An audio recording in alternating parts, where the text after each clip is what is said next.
মৰমৰ ছাত্ৰ ছাত্ৰীসকল তোমালোক সকলোকে আমাৰ এই চেনেলটোলৈ পুনৰবাৰ স্বাগতম জনাইছোঁ। বহুতো ছাত্ৰ ছাত্ৰীয়ে বৰপেটা ডিষ্ট্ৰিক্টৰ ক্লাছ 9ৰ এনুৱেল এক্সামৰ কুৱেশ্যন পেপাৰ সুধি আছিলে আৰবিকৰ। গতিকে তোমালোকে চাই যোৱা কেনেকুৱা ধৰণৰ কুৱেশ্যন এনুৱেল এক্সামত আহিছিলে। ঠিক আছে, 1 নম্বৰত চোৱা দিছিলে answer in Arabic any time, অৰ্থাৎ আৰবিত উত্তৰ দিবলৈ দিছে যিকোনো 10টা প্ৰশ্নৰ। ইয়াতে তোমালোকক দিছিলে 20 নম্বৰ। এই 10টা প্ৰশ্ন তোমালোকে চোৱা, এই 10টা প্ৰশ্নৰ উত্তৰ তোমালোকক আৰবিতে উত্তৰখিনি কৰিবলৈ দিছে।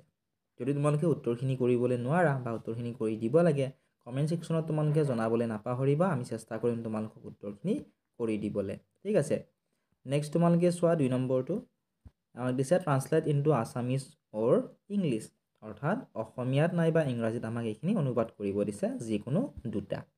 ঠিক আছে, তোমালোকে এইটো কৰিব পাৰা অথবা এইটো কৰিব পাৰা, যিকোনো তোমালোকক দুটা, ইয়াৰে যিকোনো দুটা তোমালোকক অনুবাদ কৰিব দিছে। ইয়াত তোমালোকক 10 নম্বৰ দিছিলে।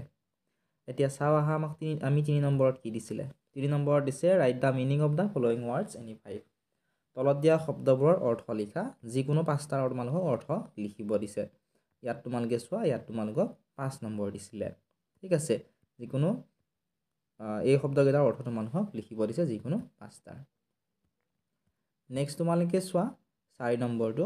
4 নম্বৰত দিছিল right in Arabic of the following words any 10, তলৰ শব্দবোৰ আৰবিত লিখিব দিছিল যিকোনো 10টা।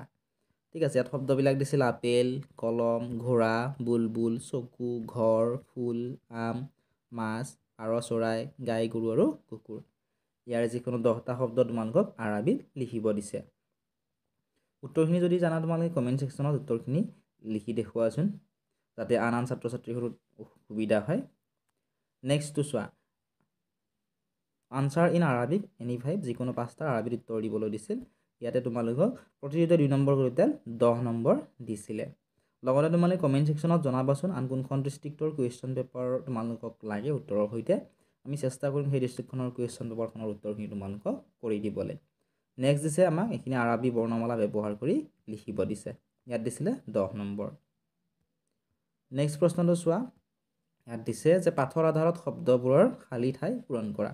এই যিবিলাক খালী ঠাই আছে, এই খালী ঠাইবোৰ পাঠৰ আধাৰত তোমালোকক পূৰ কৰিব দিছে। ইয়াতে দিছিলে 5 নম্বৰ। নেক্সট তোমালোকে চোৱা কুৱেশ্যনটো, ইয়াত দিছিলে frame sentences using the following words any 10, তলত দিয়া শব্দবোৰ ব্যৱহাৰ কৰি বাক্য সাজা যিকোনো 10টা। ইয়াতে 10 নম্বৰ দিছে।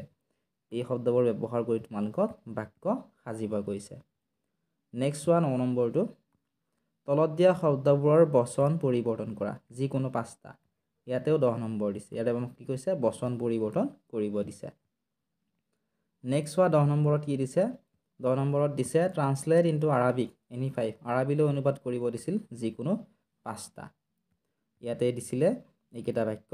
ঠিক আছে, এ নম্বৰত দিছিলে আল্লাহ ইজ ওৱান, বি নম্বৰত দিছিল দ্য নিউ বুক, চি নম্বৰত দিছিল what is your name, D নম্বৰত দিছিলে নেভাৰ টেল এ লাই, ই নম্বৰত দিছিল থেংক ইউ, এফ নম্বৰত দিছিল হু ইজ হি, জি নম্বৰত দিছিল দিছ ইজ এ পেন, আৰু এইচ নম্বৰত দিছিল পিচ বি আপন ইউ।